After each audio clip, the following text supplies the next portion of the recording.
미사일을 해상자위대 이지스함이나 일본에 배치된 항공자위대 레이더에서 탐지하지 못했다고 한 것입니다. 북한이 발사한 미사일 대부분이 통상보다 낮은 고도 60km 이하로 비행한 데다 저고도와 변칙적인 궤도로 인해 일본은 이를 포착하지 못했다고 했습니다. 반면 한국군은 이들 미사일 탐지에 성공했습니다. 이제 와서 일본은 한국과의 지소미아의 필요성에 대해 다시 인식하고 있는 듯 보이고 있습니다. 오래전부터 일본은 지진과 쓰나미뿐만 아니라 북한의 미사일에 대한 두려움을 가지고 있었습니다. 2017년 8월 북한의 미사일은 일본 홋카이도 상공을 넘어 태평양으로 떨어졌습니다.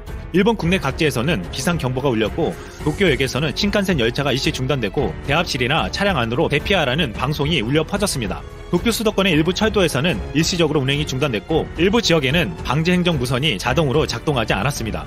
당시 아베는 일본을 통과하는 미사일 발사는 지금까지 없었던 심각하면서 중대한 위협이라고 하며 유엔 안보리에 긴급회의 개최를 요청했습니다. 일본 네티즌의 우려는 분노로 표출되었습니다. 미사일 날라와도 아무것도 못하는 일본, 한심하다. 용납 못하겠다. 요격도 불가능하다면 끝난 것이다. 트럼프의 전화 같은 거 해봐야 미국이 손해보지 않는 이상 움직이지 않을 듯. 결국 일본에 떨어지고 난 후에서야 대응할 것 같다고 예상됨. 모두가 북한이 자신의 영토 위로 미사일을 쏘는데 아무것도 못하는 일본 아베 정권의 무능력을 비판했습니다. 동일본 대지진 이후 정말로 많은 일본인들이 일본을 떠났습니다. 2010년 동일본 대지진이 일어나기 전과 2017년을 비교했을 때 해외에서 영주권을 취득한 일본인이 44%나 증가했습니다. 일본인들에게는 지진과 쓰나미뿐만 아니라 북한의 미사일 위협은 더 이상 일본에 살 이유를 사라지게 만들었습니다. 일본의 억만장자라 불리는 슈퍼리치들은 일찌감치 해외로 이주했습니다.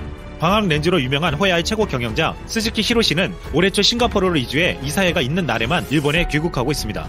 일본 최대 교육기업인 베네스홀딩스의 회장인 후쿠다케 소이치로는 뉴질랜드로 이주했고 유니클로의 회장은 싱가포르로 거처를 옮겼습니다. 일본의 아베 정부를 믿지 못하는 일본의 부자들은 자산을 해외로 빼돌렸습니다. 일본은 북한에 대한 위협뿐만 아니라 지진에 대한 불안과 제로에 가까운 은행 금리 등은 일찌감치 해외로 눈을 돌리게 만든 것입니다. 일본인들은 말레이시아와 방글라데시에 부동산 투자를 하고 젊은 층들은 해외 펀드에 투자하고 있습니다. 일본의 남은 슈퍼리치들이 저택을 지을 때 하나씩 가지고 있는 것이 생겼습니다. 지하에 위험에 대피할 수 있는 지하 벙커를 짓는 것이었습니다. 일본의 부자 전문 매체 유카시에 따르면 지난 2011년 후쿠시마 사태 이후 자산 100억 엔이 넘는 부유층의 벙커 주문이 약 1000% 상승했다고 했습니다. 동아시아 최대 엔터테인먼트 회사인 에이벡스의 마츠우라 마사토 사장이 집 지하에 상당한 수준의 재난 대피용 시설을 구축했다고 보도되었고 일본 최고 거부인 손정희 소프트뱅크 회장도 지하에 대규모 대피 시설을 갖춘 집을 건축한 것으로 알려졌습니다. 심지어 일반인까지도 북한 미사일 공포감에 4천만 원짜리 보급형 지하 벙커를 사기도 했습니다. 이 대피소는 내진 성능을 갖춘 완전 방수 지하 대피소로 지난 2011년 동일본 대지진을 계기로 개발되었습니다. 내부는 대피 시 성인 2-3명이 앉아있을 만한 자리밖에 되지 않았지만 각종 비품을 보관할 수 있는 수납장과 웬만한 생활 공간을 구비하고 있었습니다. 이 지하 벙커를 파는 회사들은 북한의 미사일 공격 폭탄에도 끄떡 없이 버틸 수 있다고 광고했습니다.